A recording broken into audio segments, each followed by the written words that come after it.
स्वागत है आपका आज की करंट अफेयर की क्लास में। हमारा पहला क्वेश्चन है कि हाल ही में विश्व प्रवासी दिवस 2024 की थीम क्या थी। तो इसका जो करेक्ट आंसर है वो सतत विकास में प्रवासियों की भूमिका। ये हमारी जो विश्व प्रवासी दिवस है इसकी थीम है। विश्व प्रवासी जो दिवस है वो हम कब मनाते हैं तो आप बताएंगे। वो हम मनाते हैं 18 दिसंबर को। इसकी जो थीम आपने पहले ही याद कर ली है कि सतत विकास में प्रवासियों की भूमिका। यह प्रवासियों के अधिकार, शिक्षा, स्वास्थ्य और रोजगार पर केंद्रित है। हाल ही में कौन सा देश 2030 में एशियाई खेलों की मेजबानी करेगा? तो इसका जो करेक्ट आंसर है वो है हमारा ऑप्शन नंबर बी, सऊदी अरब। सऊदी अरब क्या करेगा कि एशियाई जो खेल हैं 2030 की मेजबानी में हिस्सा लेगा। साथ ही यह पहली बार होगा जब सऊदी अरब में एशियाई खेलों का आयोजन होगा। और एशियाई खेलों का जो आयोजन है वो रियाद में होगा। कहाँ होगा? सऊदी अरब के रियाद में। फीफा वर्ल्ड कप 2024 का विजेता कौन बना? तो इसका जो करेक्ट आंसर है वो है रियल मैड्रिड। हाल ही में चंद्रयान 3 मिशन को लेकर कौन सी महत्वपूर्ण जानकारी सामने आई है? तो इसका जो करेक्ट आंसर है वो ऑप्शन नंबर सी। कौन सी जानकारी सामने आई है कि मिशन को विस्तारित किया गया है। जो चंद्रयान 3 है इस मिशन को क्या कर दिया गया? विस्तारित कर दिया गया है। एक्सप्लेनेशन देखते हैं। चंद्रयान 3 के वैज्ञानिक उपकरणों की जो क्षमता है उसमें विस्तार किया गया है। इस मिशन ने चंद्रमा की सतह पर कई खोजें, नई जो खोजें हैं वो की हैं।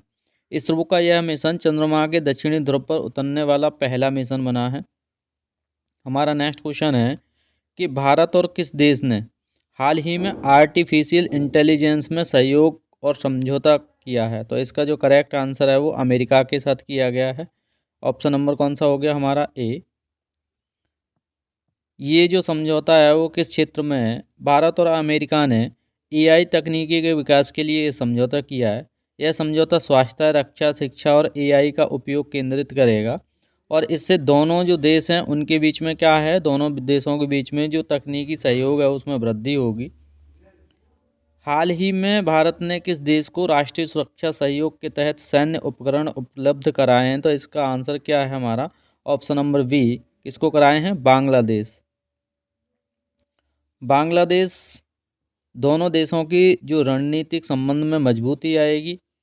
और साथ ही जो नौसेना, वायुसेना के उपकरण इसके तहत दिए जाएंगे।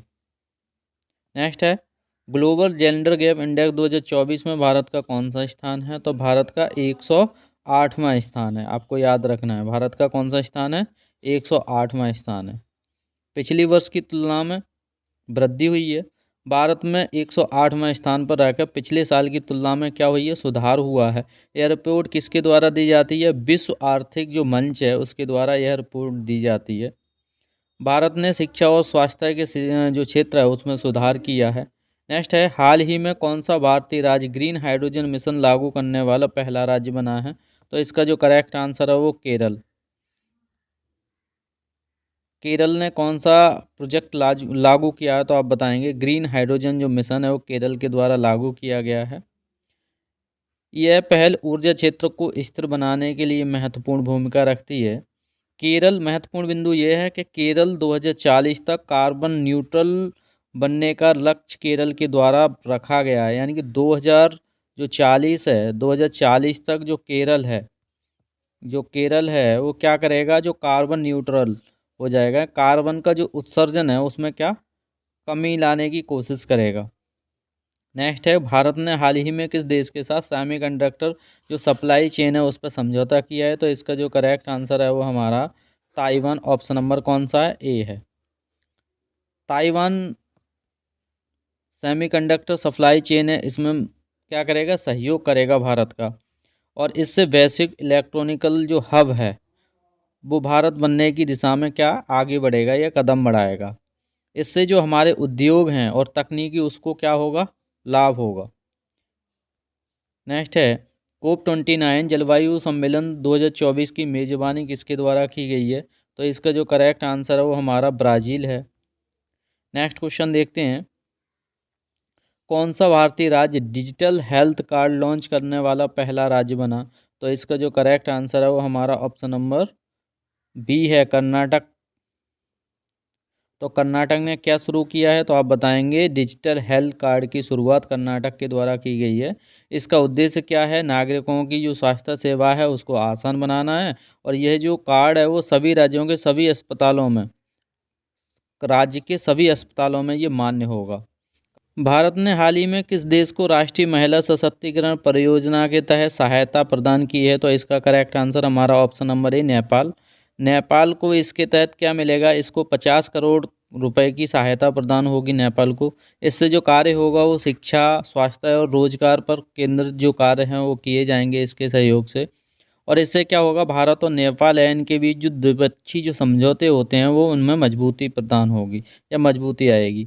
हाल ही में किस बैंक ने डिजिटल जो बैंकिंग उत्कृष्टता जो पुरस्कार 2024 है उसे सम्मानित किया गया, तो इसका जो करेक्ट आंसर है वो हमारा है option number B, HDFC bank.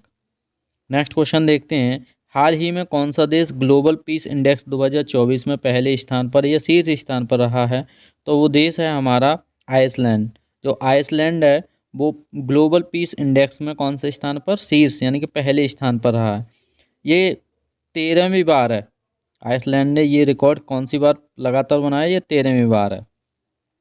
और अगर हम अपने भारत की स्थिति देखें तो हमारा भारत इसमें कहाँ है, 131वें स्थान पर है। ये हमें अपने भारत की स्थिति ज़रूर याद रखनी है। नेक्स्ट हमारा क्वेश्चन है कि कौन सी भारतीय अंतरिक्ष परियोजना 2024 में गिनीज वर्ल्ड रिकॉर्ड में शामिल हुई है, तो इसका करेक्ट आंसर है हमारा ऑप्शन नंबर बी, चंद्रयान 3।